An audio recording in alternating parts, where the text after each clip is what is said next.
I'm sorry, my deepest apologies. I was held up after Mariv, but I'm very happy that we're here together now. Okay, we are moving on to a new Mishnah. We are in Perek Gimel, starting Mishnah Mishnah Daled.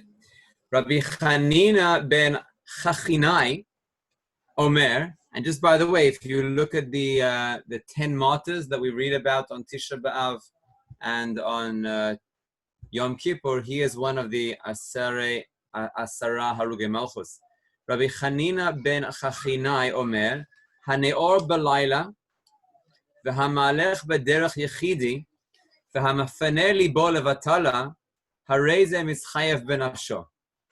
So just the translation, someone who is awake at nighttime, someone who goes on the road by themselves, and someone who turns their heart to vanity, to a waste of time, then he obligates himself. He's mechayev his nafsho. Now, it's just very unclear, bichlal, what the issue is here with the first 2 points. Haneor balayla, being awake at night, why is that so terrible? Someone who walks on a road by himself, is mischayev benafsho. It's a very, very harsh language. What is so terrible about this? The third one I can understand. Someone who is batal, that's bittul Torah. Bittul Torah is a severe, although even bittul Torah, it's a bittul aseh. It's a very, very severe bittul aseh. It's a bittul aseh which everything else depends on. The Torah is the life force of our relationship with HaKadosh Baruch Hu. But it's a bittul aseh. So v'hamechayev, harei ze mitchayev benafsho. So we need to get an understanding. What's unique about being awake at night? What's unique about going the path? And there are 2 different approaches in the Mefarshim. Different Mefarshim say different things. We're going to use just as prototypes the Rabbeinu Yonah and the Bar Tanura, because they say very different things. And then we're going to use the Bar Tanura as a springboard and take it a little further. So we'll start with the Rabbeinu Yonah. Rabbeinu Yonah says, what is unique about being awake at night and going on the path by oneself? Says Rabbeinu Yonah, it's all talking the sugya.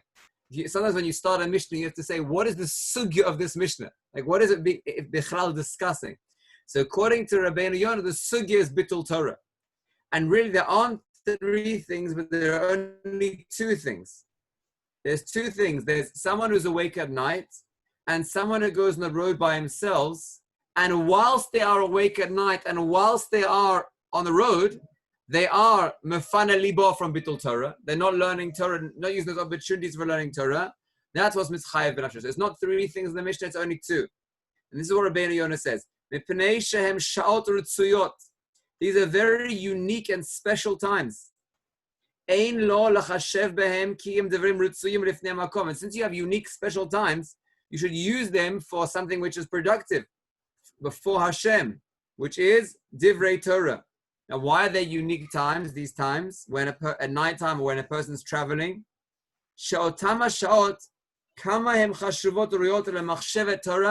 They're extremely productive for a person to contemplate Torah because he's not involved in his work and there aren't other people coming and speaking to him at those times. He's playing. I don't know if you've ever had this experience, but if you go on a plane and you're on a long flight, and as long as the person next to you is not badgering you with conversation, then no one's phoning you. There's nothing you have to take care of. And you have hours of unadulterated time. That is if you have the willpower not to look at the screen. But you have hours of unadulterated time. So in other words, what Rabbeinu Yonah is saying is, these are golden moments. These are tremendous opportunities where you can have clarity of thought and devote yourself to learning Torah. And if a person takes those unique special times and he doesn't use them effectively, then that's what it means. So the way that Rabbeinu Yonah reads is one piece. There are 2 special times where a person can have clarity of thought. If a person's awake at night, no one's disturbing him, he doesn't have to be involved in other things. That's a time which is golden for using Torah. As we say every day in Shema, v'dibarta bam, and you should speak words of Torah when? When you're going to sleep, meaning at night time, when it's late at night. And when's another time where you have a golden moment to go to sleep? V'dibarta bam, b'shiftecha b'veitecha, v'lechtecha v'derech. V'lechtecha v'derech is exactly what this Mishnah is referring to. When you're going by yourself, you have time to think. I just want to elaborate on this point for a minute. There are two different elements of learning Torah. There's an element of learning Torah which is more information-based, and there's an element of learning Torah which is more contemplation-based. If you want to use Hebrew words, you would use the first one would be called Chokhmah, and the second one would be called Bina. Chokhmah is where there's a wealth of information. You're reading Mishnah Brura and you're understanding the halacha. You're reading the Gemara and you're trying to understand what the case is, and you're getting in all the information. That's one type of learning. There's another type of learning, which is once you have the information, you have all the points, then you pause and you go and you contemplate. What does that actually mean? What is the relevance? What does that mean to me? How does it speak to me? The Rosh Hashiva Rav Greenberg, he used to tell us that he had a heart condition, and the doctor said that he had to take long walks. And when he first heard that he has to take long walks, he was off-put by it. It's like, what am I going to do? I want to be by the Sfarim. I don't want to take long walks. I want to be just there with my Sfarim. But then he told us that once he started doing it, he realized that his ability to understand his learning, there's a miler that when you go and walk by yourself, there's no one disturbing you now, and you're not looking for more information, you start processing and thinking in a much deeper way. I don't know if anyone's had this experience, but for men, often when they're in the shower, they have these amazing ideas, and for women when they wash dishes. Because when you're involved in like a kind of a mindless act, where you don't have to be caught up in anything else, suddenly your mind starts working in a much deeper way. So Rabbeinu Yonah's approach, which is an amazing insight, he's seeing both of these times as golden opportunities. In fact, according to Rabbeinu Yonah, you should look for these times. You should try and work it out that you'll have time to learn at night quietly, because you'll be able to process in a much deeper way. You'll be able to have a depth of thought which you wouldn't normally get when you can open another book. I find it hard to understand how people learn. You know, some people, they have a computer and they plug in their Bar Ilan program, right? And they have every option of any Rishon or Achron or encyclopedia. And anytime they have any little question, they're opening the Ritva and the Rashba and the Tosfos, Rabbeinu Tzantz, and they have everything like right there at their fingertips. Chochmah Anglia, the Tosfos Chochmah Anglia, you don't want to miss that one out. And everything is their fingertips. And I don't know how they really learn, because yes, they're getting more information and more information and more information, which is a big miler. They're able to understand more depth and more depth and more depth. But there's two stages in learning. The first stage in learning is where you gather in all the information. And that's a first stage. You don't stop there. The second stage of learning is where you then pause. You say, I'm not looking for more information now. I just want to absorb and process all the learning that I have. And that's where you get to a much deeper level of understanding. If you ever learn the Maharsha, Ala Seder, then you see the types of questions he asks in the Perushim that he gives are not information ones. They're ones where he obviously took all the information that everyone else had, and then he came totally from another angle, and he said, but does that make sense to me? And then he contemplated deeply and came with an understanding which you wouldn't get from more information. You get from thought, depth of thought. So the way that Rabbeinu Yonah is guiding us on this Mishnah is there's two statements being said, and then there's an explanation why. There's someone who's awake at night or someone who's traveling alone. It's a golden moment where you can use a different level of thought which you wouldn't normally get. A bina. And if you don't use that, you're mifane libo lebatola.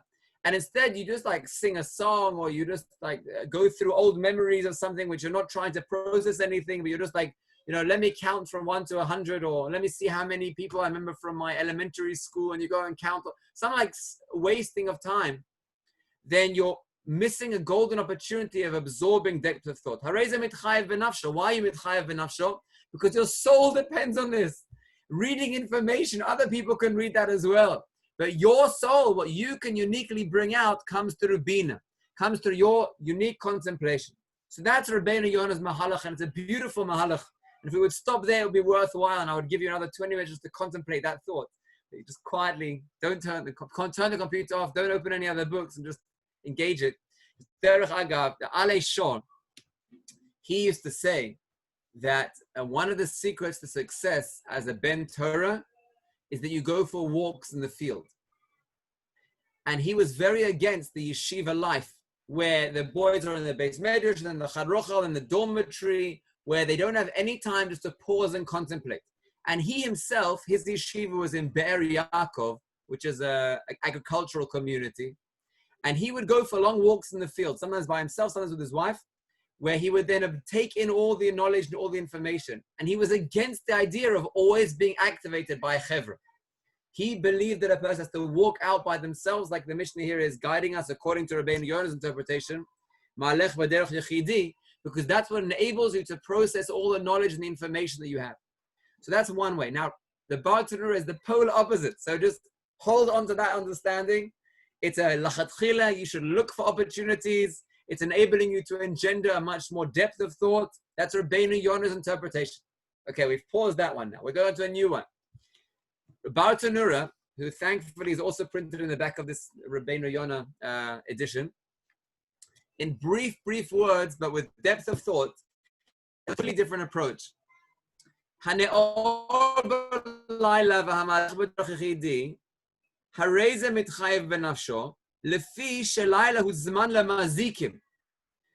unlike Rabbeinu Yonah, who saw nighttime as a golden opportunity, Rabbeinu Yonah is saying the daytime is a positive time, a time where there's light, and nighttime is a dangerous time. That's where the negative forces, they rule. Just derech agav, when we say slichus, we don't say slichus for the first half of the night, from nightfall until chatzos, and the reason is because the time of the zikim, the time of din, it's the time of danger, and therefore it's not appropriate for us to ask for slicha because there's no room for slicha at that time, which is why we wait until chatzos, because that's already leaning towards the morning, which is more of a time where there's opportunity for rachamim. Tikkun chatzos as well. Those who say tikkun chatzos only say it from chatzos onwards, not until chatzos, because it's a dangerous time. So if someone is awake at night time, it's a problem. I mean, unlike Rabbeinu Yonah, that it's an opportunity, according to it's a problem. And also someone who walks alone by themselves,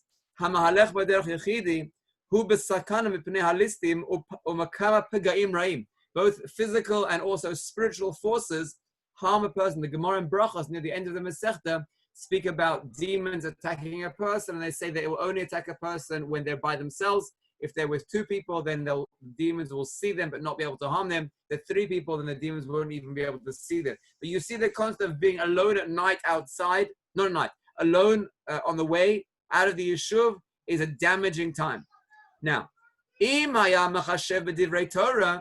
a person thinks of Torah, the Torah will protect you. Meaning the way that Rabbeinu Yonah is learning it is the exact opposite. According to Rabbeinu Yonah, it was that the way you can best learn Torah, the way you can bring out a whole new level of Torah, when is that? It's when you're by yourself. It's at nighttime when you can think, when you don't have other things distracting you. But according to the Rav Avadia Bartanura, there are times where you're in danger. There are times which are unhealthy times for you to be in. And you need the Torah to protect you at those times. It's not that you can take Torah to a higher level, but you need Torah to be a shmira. You need Torah to guard you. The Gemara in Sota on Daf Kaf Aleph writes, Torah be'idna da'asik be magna u'matzra. A Torah, when a person is involved in his learning, the Torah serves to protect you and defend you. So this is a very, very different approach. And whilst Rabbeinu Yonah is very clear, and we have clear guidelines, and I want everyone to contemplate that point of Rabbeinu Yonah, that you should find times when you're not being activated, even without a chavruta, where you can just pause quietly and contemplate your Torah learning, because that will get you to a new depth of learning. That's point number one. Now we're moving on to level number two. And I want to elaborate on this Rav Avadia Bartanura. Also, the Maharal takes the same flow as the Rav Avadia Bartanura. I'm using the Maharal, and I'm going to give it a little more depth.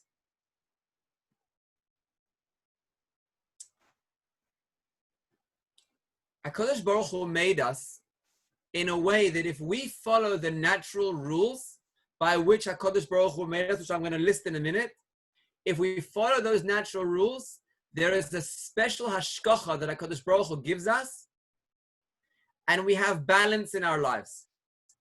Meaning the natural way of man is a way that he follows HaKadosh Baruch Hu's system that HaKadosh Baruch Hu put us in, And by following Hashem's system, we will be content, we will have balance in our lives, and we'll be able to serve HaKadosh Baruch Hu effectively.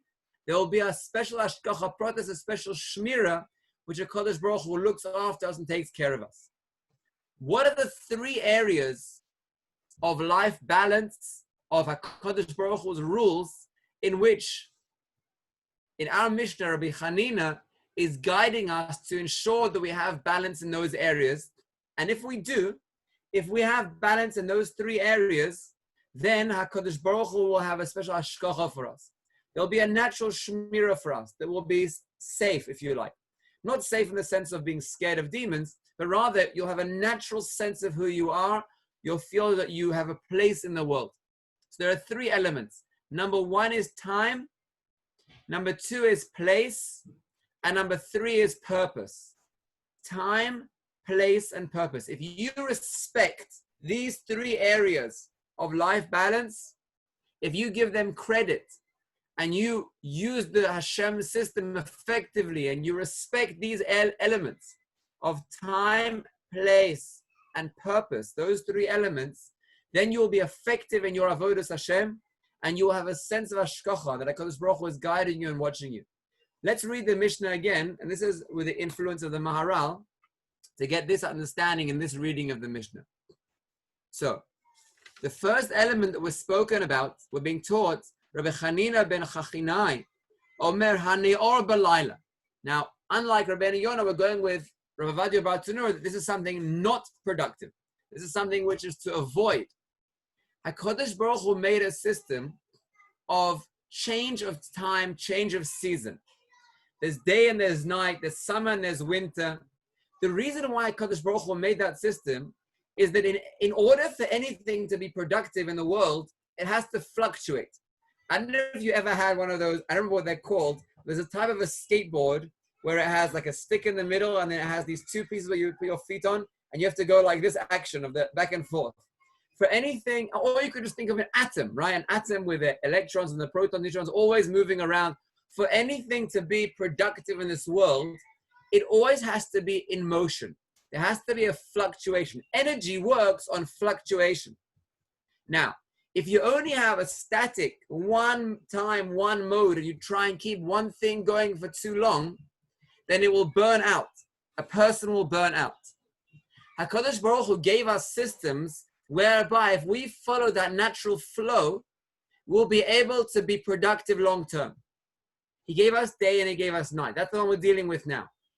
If you respect time and you wake up for vatikin, now that's maybe a little bit extreme, but you're in a general flow of you wake up early and you respect time and you use the day for productivity.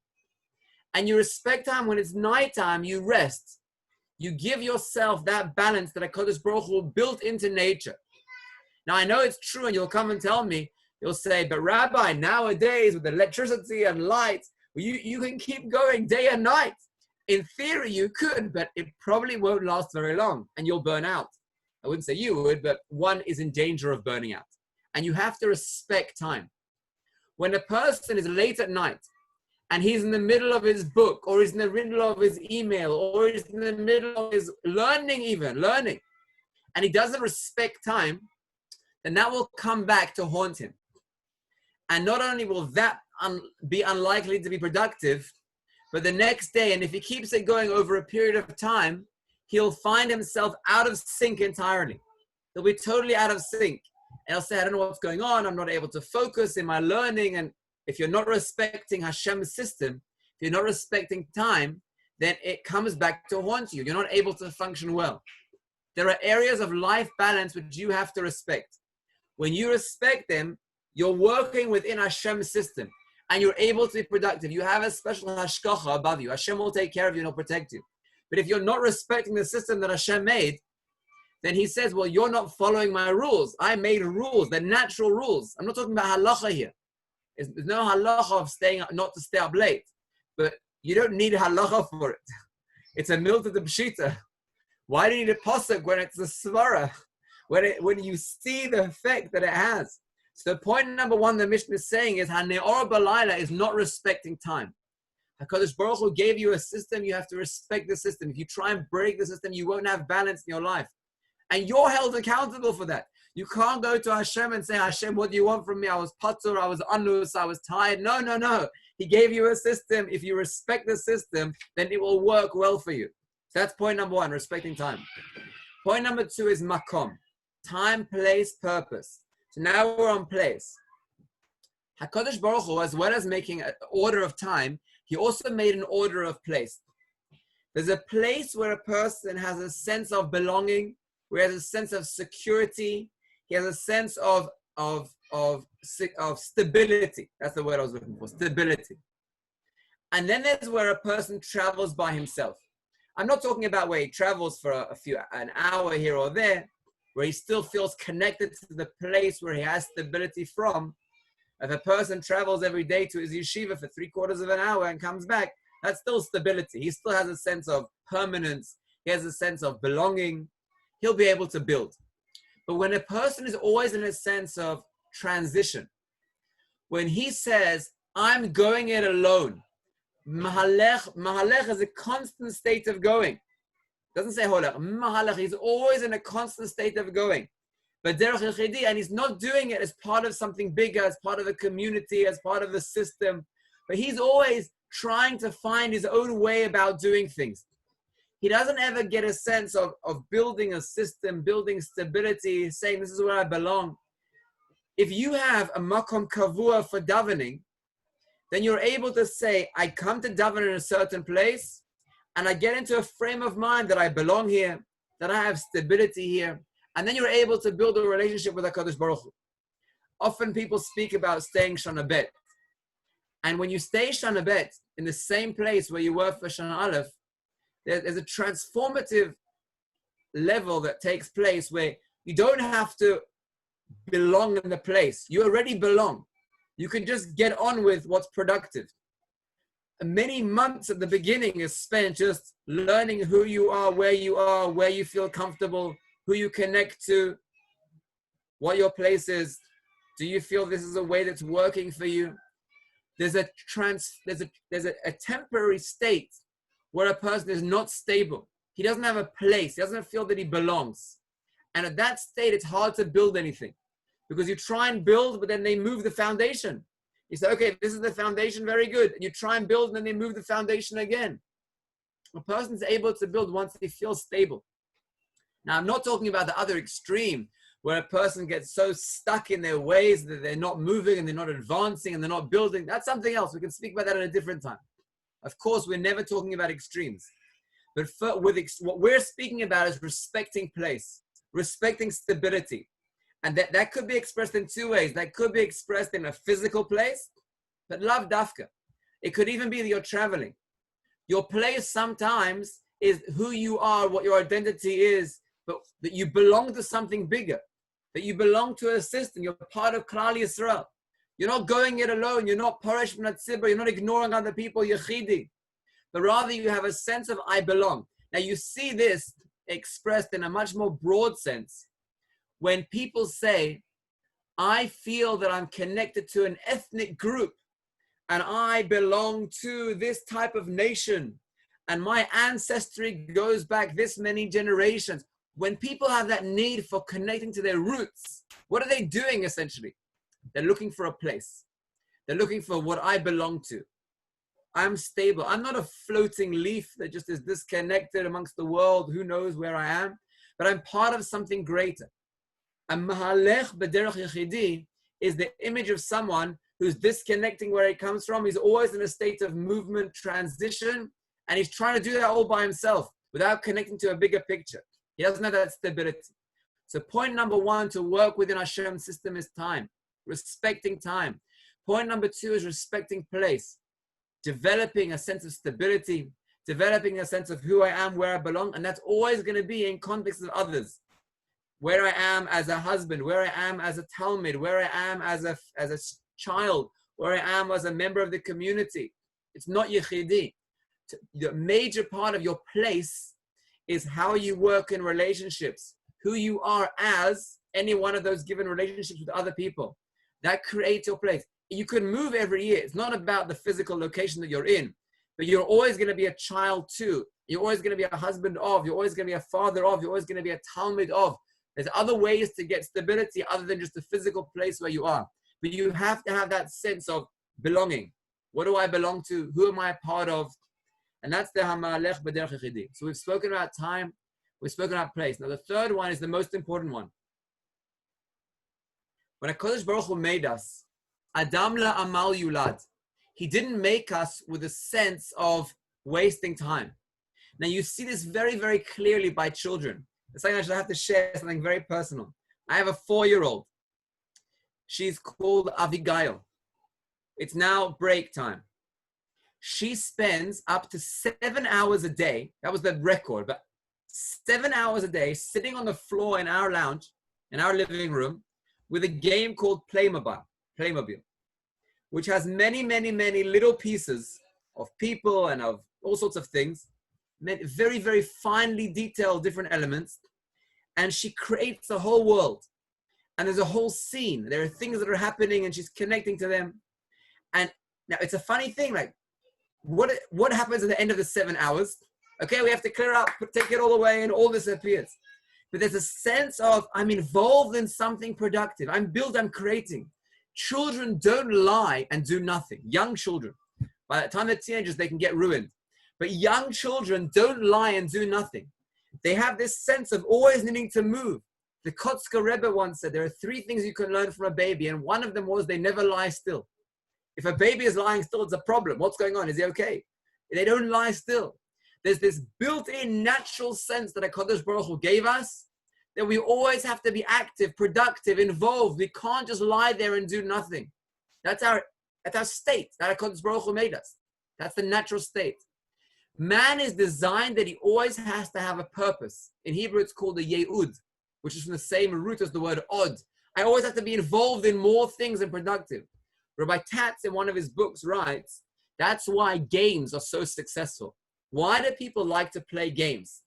Because games gives you the illusion that you're involved in something productive.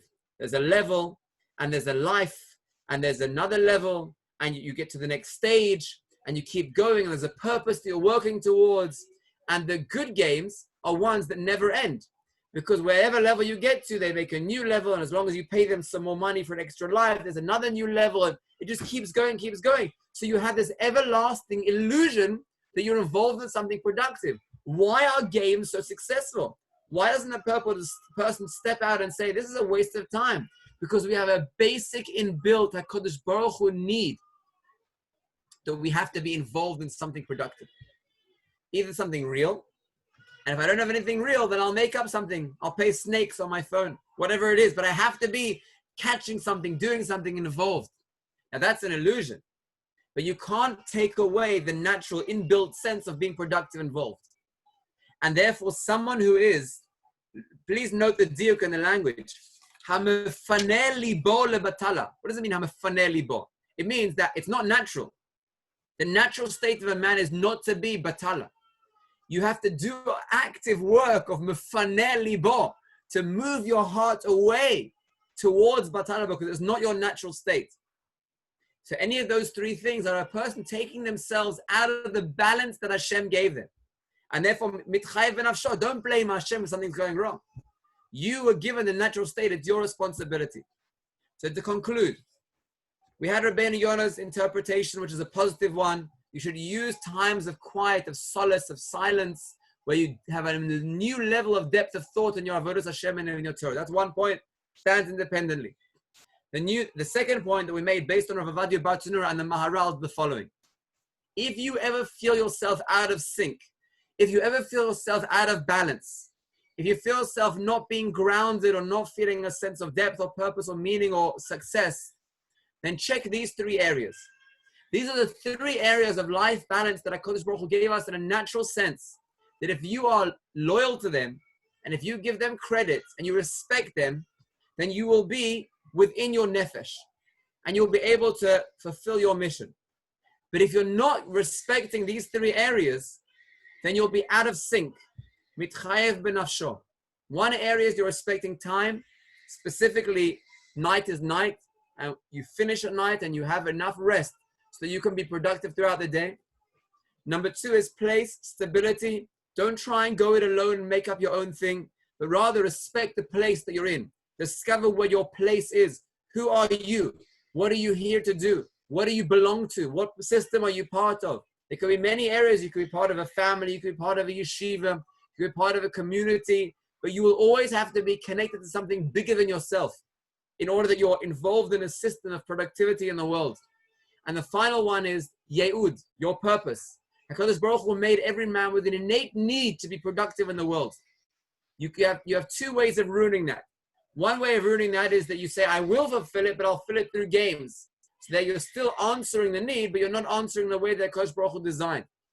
But the worst way, I don't know what's worse, but the way the Mishnah is relating to is Mefaneli bolo batala. When a person wastes his time and doesn't do anything productive, he will immediately sense an emptiness in his life. He'll feel his life being wasted. A man is not a rock that can just sit there quietly for a period of time.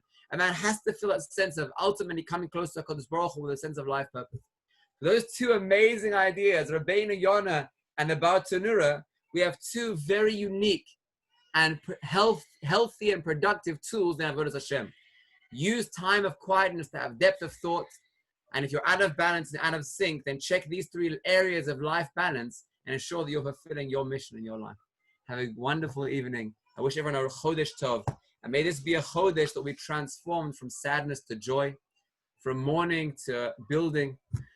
And Be'ez Hashem, I will all see you back in Eretz Yisrael soon, healthy physically and healthy spiritually and emotionally. Have a good night.